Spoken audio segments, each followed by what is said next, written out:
NCERT exercise question number 1.13 के according किसी surface के लिए जो प्रेशर होता है वो इक्वल होता है फोर्स पर यूनिट एरिया की, और जो प्रेशर की एसआई यूनिट होती है वो होती है पास्कल, जिसके अंदर हमें कहा गया है कि 1 पास्कल इक्वल होगा 1 न्यूटन पर मीटर स्क्वायर के। फिर हमसे बोला गया है कि सी लेवल पर जो एयर का मास है वो है 1034 ग्राम पर सेंटीमीटर स्क्वायर, और हमें यहाँ पर कैलकुलेट करना है प्रेशर को, और जो प्रेशर है वो होना चाहिए पास्कल के अंदर। तो ये हमारा क्वेश्चन है जिसके अंदर हमें प्रेशर को कैलकुलेट करना है पास्कल के अंदर, और हमें यहाँ पर क्या गिवन है, हमें यहाँ पर गिवन है जो प्रेशर है वो इक्वल होता है फोर्स पर यूनिट एरिया के। देन हमें कहा गया है 1 पास्कल इक्वल होता है 1 न्यूटन पर मीटर स्क्वायर के, और यहाँ पर हमें गिवन है मास ऑफ एयर, और ये बराबर है 1034 ग्राम पर सेंटीमीटर स्क्वायर के। तो इतना हमें इस क्वेश्चन में मेंशन है। अब सबसे पहले हम इस वैल्यू को देखते हैं। इस वैल्यू को जब आप देखोगे तो यहाँ पर आपको देखने को मिल रहा है 1034 ग्राम पर सेंटीमीटर स्क्वायर। ये वैल्यू इस क्वेश्चन के अकॉर्डिंग रिप्रेजेंट करती है मास ऑफ एयर को।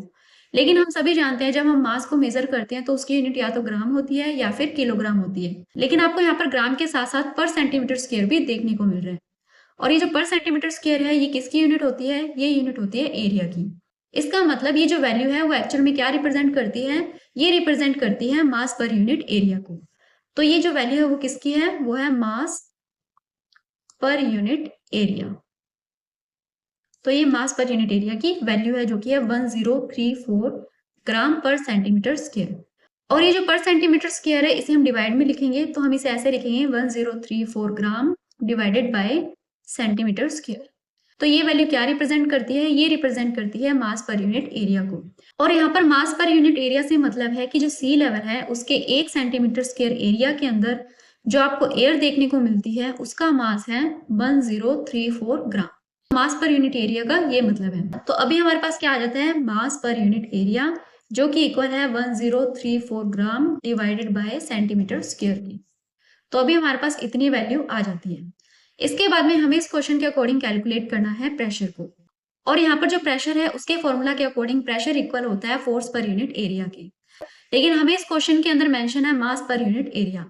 तो क्या कोई ऐसा फॉर्मूला है जिसके अंदर हम मास पर यूनिट एरिया को इस फोर्स से रिलेट करके देख सकते हैं? तो यहाँ पर आपको देखने को मिलेगा कि जो फोर्स है वो इक्वल होता है मास इंटू एक्सेलरेशन के। अब ये जो फोर्स है इसे हम रिलेट करके देख सकते हैं वेट के साथ में, क्योंकि जो वेट है वो भी एक तरीके से फोर्स ऑफ ग्रेविटी ही होता है, यानी कि ये फोर्स ही होता है। और ये जो वेट है वो इक्वल होता है mass into acceleration due to gravity की, यानी कि W is equal m multiply G. अब यहाँ पर ये जो g है इसकी वैल्यू होती है 9.8 मीटर पर सेकेंड स्क्वायर। हमें इस g की वैल्यू भी पता है। तो अभी हमने देखा कि जो फोर्स है वो रिलेट करता है वेट के साथ में। इसका मतलब इस फॉर्मूला के अंदर हम फोर्स की जगह वेट को रख सकते हैं। तो हमारा जो नया फॉर्मूला बनेगा वो बनेगा P is equal W divided by A। अभी जो W है वो इक्वल होता है m मल्टीप्लाई जी के, तो हम यहाँ पर लिखेंगे m multiply g divided by A। अब यहाँ पर आपको g की वैल्यू पता है जो कि है 9.8 मीटर पर सेकंड स्क्वायर, और मास पर यूनिट एरिया हमें यहाँ पर ऑलरेडी पता है। तो हम क्या करेंगे, यहाँ पर इसकी वैल्यू पुट करेंगे। तो अब ये बनेगा P is equal 1034 gram multiply 9.8 metre per second square divided by 1 centimetre square. तो ये हमारे पास आ जाती है प्रेशर की नई वैल्यू। तो हमारे पास ये आ जाती है प्रेशर की नई वैल्यू। अब यहाँ पर आपको ये जो पर सेकंड स्क्वायर देखने को मिल रहा है इसे आप डिनोमिनेटर के अंदर भी लिख सकते हो। तो यहाँ पर आएगा P is equal 1034 gram multiply 9.8 metre divided by centimetre square multiply second square. तो इस तरीके से हम इसे लिख सकते हैं। अब इसके बाद में आप यहाँ पर देखोगे जो मीटर पर सेकंड स्क्वायर होती है वो एक ऐसा यूनिट होती है, लेकिन जो ग्राम और सेंटीमीटर स्क्वायर है वो ऐसा यूनिट नहीं है। इसका मतलब अब हमारा नेक्स्ट स्टेप क्या रहेगा, ये जो यूनिट है इन्हें इनकी ऐसा यूनिट के अंदर कन्वर्ट करना पड़ेगा।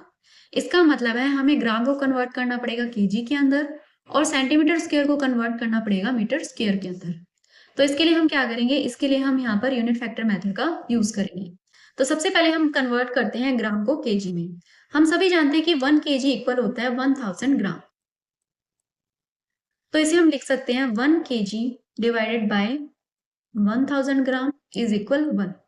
तो यहाँ पर हमने क्या किया है, इस 1 केजी को डिवाइड किया है 1000 ग्राम से, जिसके बाद में इक्वल में 1 आ जाएगा। ऐसे जब हम 1000 ग्राम को 1 केजी से डिवाइड करेंगे तो ये इक्वल 1 क्या आएगा, तो हम इन्हें कंबाइनली लिख सकते हैं 1000 ग्राम डिवाइडेड बाय 1 केजी।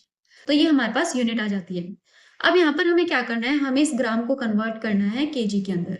तो हमें इन दोनों में से वो यूनिट लेनी पड़ेगी जिसके अंदर जो ग्राम है वो डिनोमिनेटर के अंदर हो, ताकि ग्राम से ग्राम कैंसिल आउट हो सके और हमारे पास जो रिजल्ट आए वो केजी में आए। तो यहाँ पर आपको ये यूनिट देखने को मिलेगी जिसके अंदर ग्राम डिनोमिनेटर के अंदर है। तो हम क्या करेंगे, ये वाली जो वैल्यू है इन्हें इस फॉर्मूला के अंदर पुट करेंगे। तो यहाँ पर हम लिखेंगे 1034 gram multiply 1 KG divided by 1000 ग्राम, और बाकी की जो वैल्यू है उन्हें हम एज इट इज लिख देंगे। यहाँ पर आएगा 9.8 metre divided by centimetre square multiply second square. तो अभी हमने क्या किया है, ये जो 1 केजी डिवाइडेड बाय 1000 ग्राम है इसे इस फॉर्मूला के अंदर पुट किया है। इसके बाद में नेक्स्ट जो यूनिट थी हमारी वो थी सेंटीमीटर स्क्वायर। हमें सेंटीमीटर स्क्वायर को कन्वर्ट करना है मीटर स्क्वायर के अंदर। तो अब हमें कन्वर्ट करना है सेंटीमीटर स्क्वायर को मीटर स्क्वायर के अंदर, और हम सभी जानते हैं 1 मीटर के अंदर होते हैं 100 सेंटीमीटर। और इस यूनिट के अंदर क्या कर रखा है, दोनों तरफ स्क्वायर कर रखा है, तो हम यहाँ पर क्या करेंगे, दोनों तरफ स्क्वायर करेंगे। हमारे पास रिजल्ट आता है 1 metre square is equal 10⁴ centimetre square. इसका मतलब 1 मीटर स्क्वायर इक्वल होता है 10⁴ सेंटीमीटर स्क्वायर की। अब फिर से हम यहाँ पर यूनिट फैक्टर मेथड का यूज करेंगे, तो यहाँ पर आएगा 1 metre square divided by 10⁴ centimetre square is equal 1 is equal 10⁴ centimetre square divided by 1 metre square. अब फिर से हम आते हैं हमारे इस फॉर्मूला के अंदर। हमारे इस फॉर्मूला के अंदर जो सेंटीमीटर स्क्वायर है वो डिनोमिनेटर के अंदर है। इसका मतलब हमें इन दोनों वैल्यू के अंदर से वो वैल्यू लेनी पड़ेगी जिसके अंदर सेंटीमीटर स्क्वायर न्यूमरेटर में हो, ताकि वो एक दूसरे से कैंसिल आउट हो सके। तो यहाँ पर आपको इस वैल्यू के अंदर देखने को मिल रहा है जो सेंटीमीटर स्क्वायर है वो न्यूमरेटर में है। तो हम क्या करेंगे, ये वाली जो वैल्यू है इस फॉर्मूला के अंदर पुट करेंगे। हमारे पास फॉर्मूला बनेगा 1034 gram multiply 1 KG multiply 9.8 metre divided by 1000 gram multiply centimetre square multiply second square. और हमें इस वैल्यू को इस फॉर्मूला में रखना है, तो हम यहाँ पर लिखेंगे 10⁴ centimetre square divided by 1 metre square. ये हमारे पास प्रेशर की वैल्यू आ जाती है। तो ये हमारे पास प्रेशर की वैल्यू आ जाती है जिसके अंदर हमने यूनिट को कन्वर्ट किया है उनकी एसआई यूनिट के अंदर। तो हमारे पास प्रेशर के लिए जो नई वैल्यू आई थी वो ये आई थी। अब हमें क्या करना है, इसके अंदर से जो भी यूनिट कैंसिल आउट होती है उन्हें कैंसिल आउट कर देना है। यहाँ पर ग्राम से ग्राम कैंसिल आउट हो जाता है, सेंटीमीटर स्क्वायर से सेंटीमीटर स्क्वायर कैंसिल आउट हो जाएगा, और साथ में यहाँ पर 1 मीटर से ये मीटर कैंसिल आउट हो जाएगा। इसके बाद में हमारे पास प्रेशर है वो इक्वल होगा 1034 मल्टीप्लाई केजी मल्टीप्लाई 10⁴ मल्टीप्लाई 9.8, और इसे हम डिवाइड करेंगे 1000 multiply 1 metre multiply 1 second square. तो इतना रिजल्ट हमारे पास आ जाता है। अब इसके बाद में अगला काम क्या होगा, हम यहाँ पर जो नंबर है उन्हें एक तरफ लिख लेंगे और जो यूनिट्स हैं उन्हें एक तरफ लिख लेंगे। हमारे पास आएगा 1034 मल्टीप्लाई 10⁴ मल्टीप्लाई 9.8, और इसे हम डिवाइड करेंगे 1000 से, और यहाँ पर आएगा मल्टीप्लाई 1 मल्टीप्लाई 1। इसके बाद में जो यूनिट है उन्हें हम एक तरफ लिख लेते हैं। यहाँ पर आएगी KG divided by metre multiply second square. तो इतना हमारे पास रिजल्ट आ जाता है प्रेशर के लिए। अब इसके बाद में हमें क्या करना है, इन वैल्यूज को सॉल्व करना है। इन हमारे क्वेश्चन के अकॉर्डिंग जो प्रेशर है उसकी यूनिट होनी चाहिए पास्कल, जबकि हमारे पास यूनिट क्या है, हमारे पास यूनिट है kilogram divided by metre multiply second square. तो पहले हमें क्या करना पड़ेगा, ये जो यूनिट है इसे पास्कल के अंदर कन्वर्ट करना पड़ेगा। तो अब हम क्या करेंगे, इस यूनिट को पास्कल के अंदर कन्वर्ट करेंगे, जिसके लिए हमारे पास एक डेटा भी दिया गया है जो बोलता है 1 पास्कल इक्वल होता है 1 न्यूटन पर मीटर स्क्वायर। तो यहाँ पर हम लिखते हैं कि 1 पास्कल इक्वल होता है 1 न्यूटन पर मीटर स्क्वायर की। और इसके अंदर आपको जो 1 न्यूटन देखने को मिल रहा है, ये 1 न्यूटन इक्वल होता है kilogram metre per second square की। तो हम क्या कर सकते हैं, यहाँ पर ये जो 1 न्यूटन है इसकी वैल्यू इस वाले फॉर्मूला के अंदर रख सकते हैं, जिसके बाद में बनेगा 1 pascal is equal kilogram metre per second square per metre square. तो ये हमारे पास आ जाती है 1 पास्कल की नई यूनिट। अब इसके अंदर आपको देखने को मिल रहा है कि 1 मीटर से 1 मीटर कैंसिल आउट हो सकता है, और हमारे पास यूनिट बनेगी किलोग्राम पर सेकंड स्क्वायर और पर मीटर। तो ये हमारे पास आ जाता है 1 पास्कल के इक्वल। अभी जो पास्कल की यूनिट है इसे हम लिख सकते हैं KG divided by second square multiply metre. तो यहाँ पर आप देखोगे कि 1 पास्कल इक्वल आ रहा है KG divided by second square multiply metre की। और ये सेम वैल्यू आपको यहाँ पर देखने को मिल रही है। इसका मतलब ये वाली जो यूनिट है वो किसके इक्वल है, वो इक्वल है 1 पास्कल की। तो यहाँ पर हम बोल सकते हैं कि ये वाली यूनिट क्या शो करती है, ये यूनिट शो करती है पास्कल को।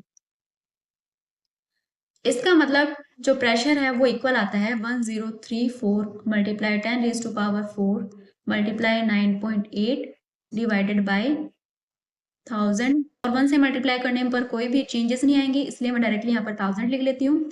और ये वाली जो यूनिट है इसे अब हम लिख सकते हैं पास्कल। अब नेक्स्ट हमें क्या करना है, ये जो वैल्यू है इसे सॉल्व करना है और हमारा आंसर आ जाएगा। तो जब हम इसे सॉल्व करेंगे हमारे पास P की वैल्यू आएगी 10.1332 मल्टीप्लाई 10⁴ पास्कल। और इसे आप ऐसे भी लिख सकते हो, pressure is equal 1.01332 multiply 10⁵ pascal. तो ये हमारे इस क्वेश्चन का आंसर आ जाता है और इसी के साथ में हमारे जो क्वेश्चन है वो भी कंप्लीट होता है।